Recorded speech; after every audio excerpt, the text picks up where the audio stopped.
Welcome in to Palmetto Sports Daily. I'm Carmine here in Greenville, joined by a couple legends, Kevin Bilodeau in Charleston and Rick Henry over in the capital of Columbia. And we're talking about the Carolina Clash, now called the Palmetto Bowl, for about the past decade or so. Of course, that is South Carolina hosting Clemson football in the state championship, as the coaches call it. And it's Thanksgiving week, but we're also celebrating rivalry week. It's one of the best weeks of the college football schedule, possibly the best unless your team is in the college football playoff. But we're starting with a trip down memory lane, and you two will recall this one back in 1980 because it's now the 45th anniversary of the Tigers' tradition of special trousers, when Danny Ford pulled out the orange pants in the matchup with the Heisman Trophy winning Gamecock running back George Rogers and South Carolina in Death Valley in 1980. The Tigers were dressed up in their white pants for warm-ups, but then emerged at the top of the hill in the orange pants and going on to not only run down the hill, but run over the Gamecocks in that game by 3 touchdowns. I think it was 29-7. So I spoke one-on-one with head coach Danny Ford about exactly how this tradition came up and how it led to a national championship for Clemson just the next season.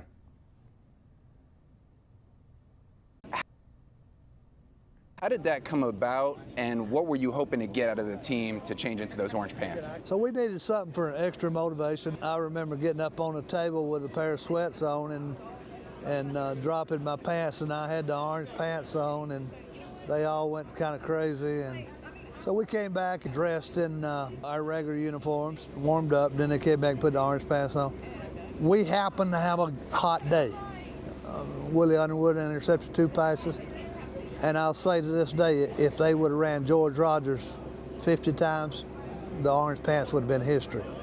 We would never stopped her. And so we won the football game. And then everybody thought it was the magic of the orange pants, but really it was the magic of the players who put their legs in the orange pants.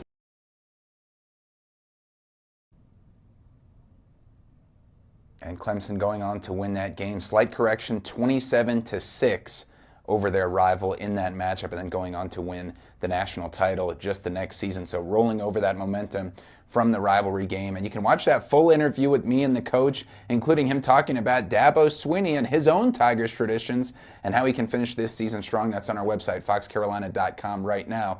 But Rick, what do you remember from that matchup? And I know we were talking with George Rogers at the golf tournament, Alex English's golf tournament over the summer. So pretty cool to see him and the legend himself right there. But the Tigers got the best of him on that day in 1980. Yeah, well, what I remember is George went over 100 yards rushing against Clemson, but during his career, he never scored a touchdown against the Tigers. On that day in 1980 with the orange pants, and the Clemson defense would swarm. It just looked like the Gamecocks were disappearing in an orange glob. And it happened the next year, too, when they played the Georgia Bulldogs and Herschel Walker there in Death Valley. Herschel didn't score a touchdown that day against Clemson either, and he never scored a touchdown against Clemson during his career. But those orange pants did give them kind of an intimidating presence, especially the way they played in them. Pair of orange pants was all the motivation these guys needed to go out there. These days, it feels like you need to give them bonus NIL checks just to get them motivated and ready to go. But you know, that's the way it was back then, and that was a huge day for Clemson to win that game. And like Carmine said, it really rolled into helping them win the title the next year. And Kevin, instead of orange, just green at the top of the hill for a little extra motivation.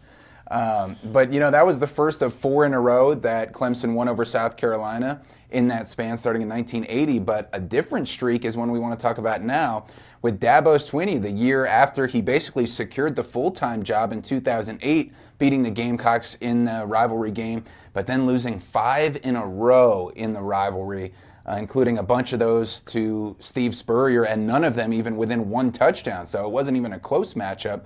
But here's Dabo Swinney after Palmetto Sports reporter Ella Grogan asked him what he learned from that difficult stretch that he's carried as a lesson into this overall disappointing season this year to persevere. Like I said, tough times don't last. Tough people do. I mean, and that was a really tough time. I mean, because it didn't matter what we did. It was, I mean, we just were struggling in that game, and most of it. I think in the 5-game stretch, I want to say we had 15 turnovers to their 3. I believe that's accurate. But when we turned it around, you look at the turnover margin, it's different. And then last year, I think we were +1. I think it's the only time that we've won the margin and lost. And so you say, well, how did that happen? Well, quarterback rushed for 178 yards, couldn't tackle him. 2 touchdowns were scramble, unbelievable individual plays, and we had 3 times in the scoring zone and got no points. That's how you lose those games. So that streak from 09 to 13 of 5 consecutive losses, all to Steve Spurrier's Gamecocks in the rivalry. And then the first year it became the Palmetto Bowl was when Dabo Swinney finally won. The first time since his interim win that he won 6 seasons later. So the orange pants, the new name of the game. Maybe Clemson needs a new stunt this year, Kevin, to try and pull out another win over the Gamecocks. Yeah, it could be a new stunt, but like you said, having Lenora Sellers rush for 170-something yards probably didn't help Clemson's chances last year either. Speaking of rushing yards, right. I put together a couple of numbers we might want to look forward to coming up for Saturday's game. Here's some prop bets that I have found. This is courtesy of FanDuel. These are the over-under rushing yards for the top 3 guys in this game. It started with Lenora Sellers, over under at just 24.5 yards. So after going for 160-something last year, he's just put it 24.5 yards for this year's game. Rasul Faison at 28.5. Adam Randall picked to lead Clemson at 49.5 rushing yards. These all on FanDuel coming up for Saturday's game. We got a few more we might come up with during the show. But guys, your thoughts? You like the over or the under on any of these, Rick? Oh, I'll take the over with Lenore's. Really, I think he'll rush for much more than, 28.5? And maybe the under with Adam Randall and Rasul Faison. Don't know about that one.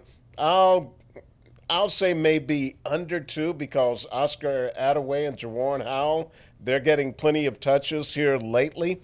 So that's the way I would go with those 3. But those are 3 pretty good prop bets.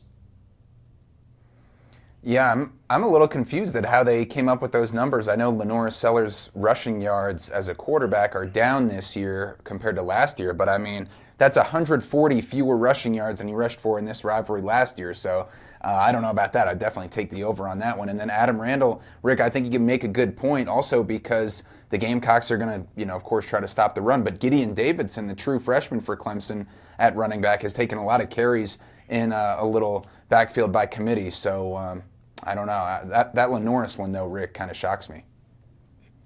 Yeah, especially the way the offense has looked here lately with Mike Furry calling the plays.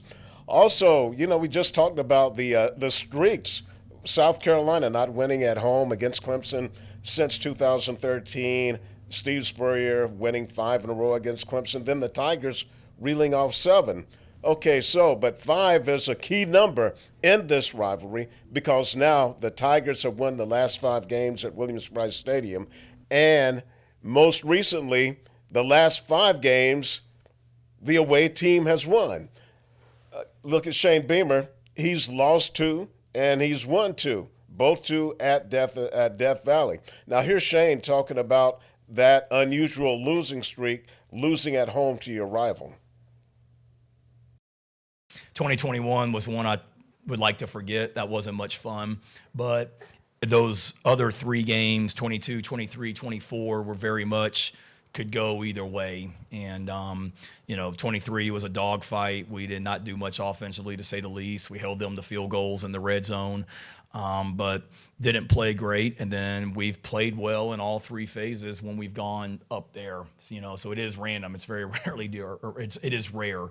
You don't really see a rivalry game where the away team has won however many straight years that it's been. But I think it's more, I know there'll be orange in the stands on Saturday, and there'll be tons of garnet and black in the stands on Saturday, just like when we go up there to their place. So I think it's more than anything just playing well. And for whatever reason, we have not.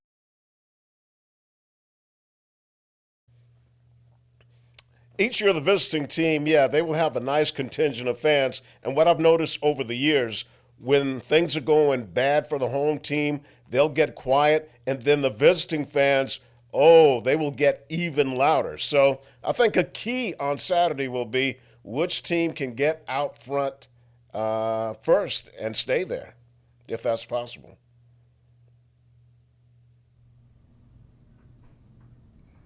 Yeah, Rick, I remember that game in Columbia a couple of years ago when Clemson got off to the early lead, and you're absolutely right. Those Columbia fans, they got really quiet really fast, and you were hearing, even though the Clemson fans were about, maybe a sixth of the whole stadium, they were the ones getting loud throughout the afternoon and throughout that evening, and you could hear them pretty well, and they kind of took over, and it was tough for Carolina to get back into it after that, Carmine. Yeah, it really was, and that was the only touchdown of the entire game, that pick six. So I think also a little bit more tense when you have that home atmosphere. Oh my gosh, it's a rivalry, and then you get down, and then, oh my gosh, let's really get tense and not play free. But we're not tense. We're very loose here, even though it's rivalry week. We'll be right back with much more right after this.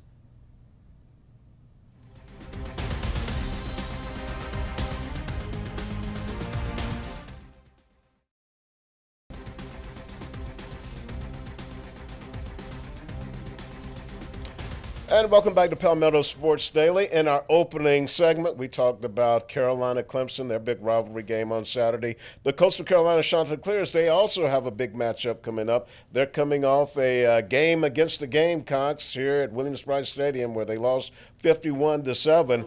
But let's see if they can bounce back because, Kevin, this is a really big task they have against JMU as well.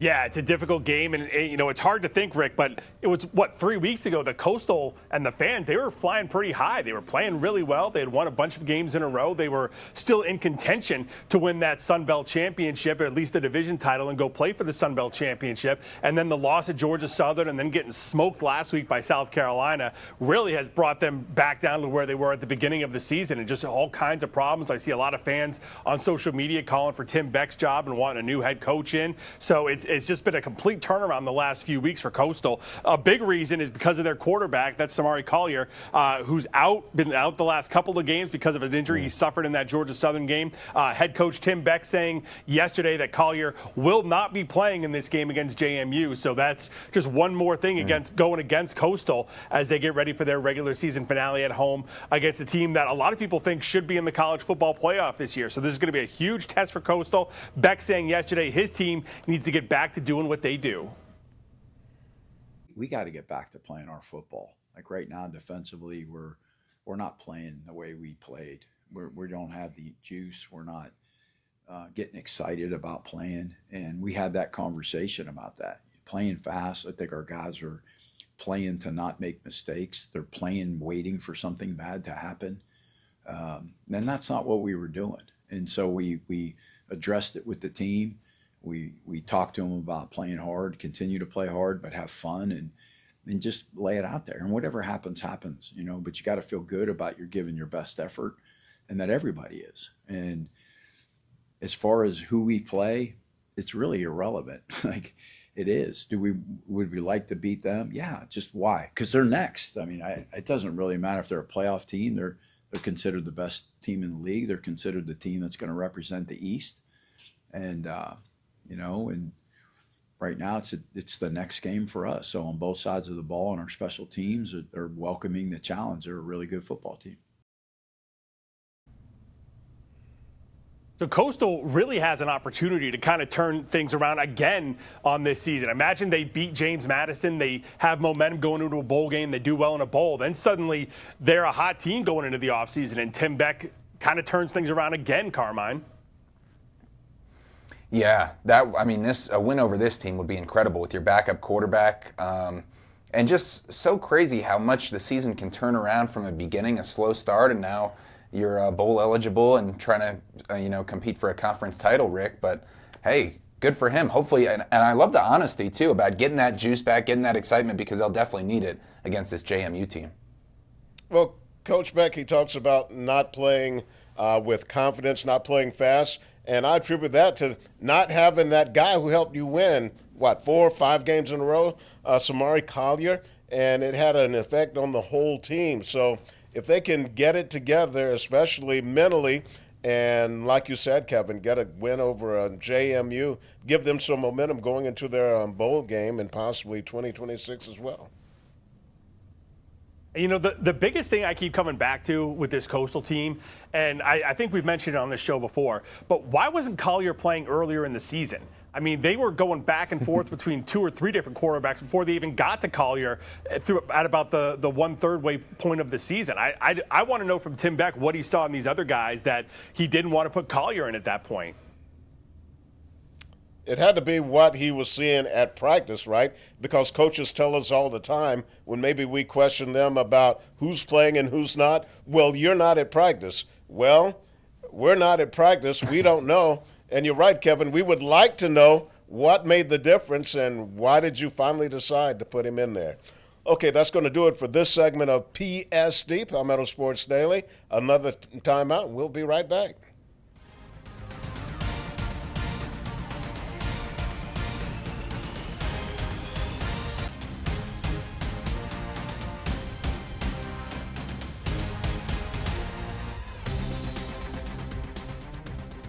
Welcome back to Palmetto Sports Daily. Now, the college football season is over for some of the FCS teams that didn't make the postseason. That includes here in the Low Country at Charleston Southern. And what that means now is that it's pretty much time for guys to start deciding where they're going to be playing next year, if they're going to stay here in town or if they're going to look for another school. And for Charleston Southern starting quarterback Zoltan Osborne, he made his decision last night, as Osborne letting me know that he has decided that he's officially going to enter the transfer portal when things open up in early January. So this is a big loss for CSU. He was their starting quarterback for the majority of this season, missed most of last season, only played 1 game because of an injury. The year before that, didn't start off the year as the starter, but finished the year as the starter. So played in a lot of games for CSU over the course of his career.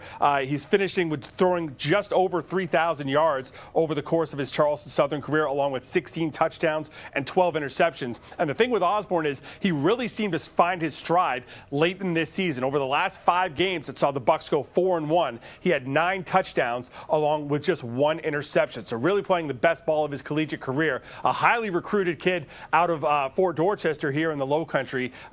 He had talked to a lot of schools early on, got injured his senior year at high school, so that kind of derailed his recruiting a little bit. Had to settle for to go to Charleston Southern. Now I think he's looking to maybe try to sneak into a little bit of a bigger school if he can. So big loss for the Bucs, assuming that Zoltan's not going to have a change of heart on this one and decide to come back. But a pretty solid career for a local guy here at Charleston Southern, as like I said, throwing for over 3,000 yards and 16 touchdowns in just over 2 years of play here at CSU. So the Bucs going to miss him, and now the search for Gabe Gardenia's next starting quarterback goes on, and no doubt he's going to be looking towards the transfer portal as well.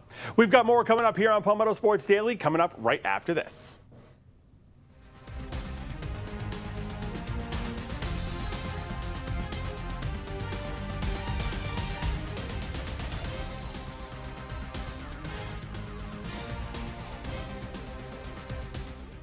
Closing out the show on Palmetto Sports Daily, we've talked college football. Now it's time for pro football and the 6-6 Carolina Panthers. But unfortunately in the NFL, those 6 wins don't get you anything. They don't get you a bowl game. They don't get you a spot in the playoffs.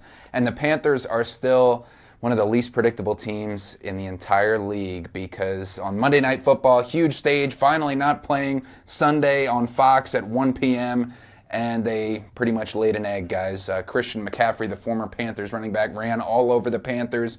And the thing that stuck out to me most was that Carolina could not cash in hardly at all on 3 Brock Purdy interceptions in just the first half. Bryce Young on one of those interceptions, throwing an interception of his own inside the 10-yard line. And then they get inside the 10-yard line again, and it's a 25-yard field goal is what the result is. And 3 interceptions amounting to only 3 points in the first half, going on to win, or actually lose, 20-9 with the 49ers winning. But here's head coach Dave Canales after a disappointing Monday night showing.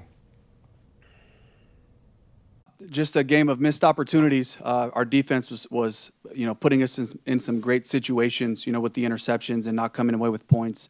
having an interception on one of those things really hurt us. Some basic things, a couple of penalties put us in long drives, a drop on third down. Really just comes down to fundamental execution and things that, I felt like we're moving in the right direction, but we didn't take that step today that I was looking for, collectively as a group. And the defense battled, and they kept us in it, gave us some opportunities there, and then we turned it over again at the end with an opportunity to make the game close there at the end. And Kevin, it doesn't get any easier for the Panthers. They host another California team, another playoff team in the Los Angeles Rams on Sunday. What's your faith in this team going forward after what you saw Monday? It's not high, especially with that Rams team coming in that I think is probably playing the best in the entire league right now. And I keep coming back to Bryce Young, and I think he is just the most frustrating quarterback maybe in the entire league, because he'll show the flashes, and he does things like goes out and throws 420-something yards in a game that they have to win, and they come back and get a big victory.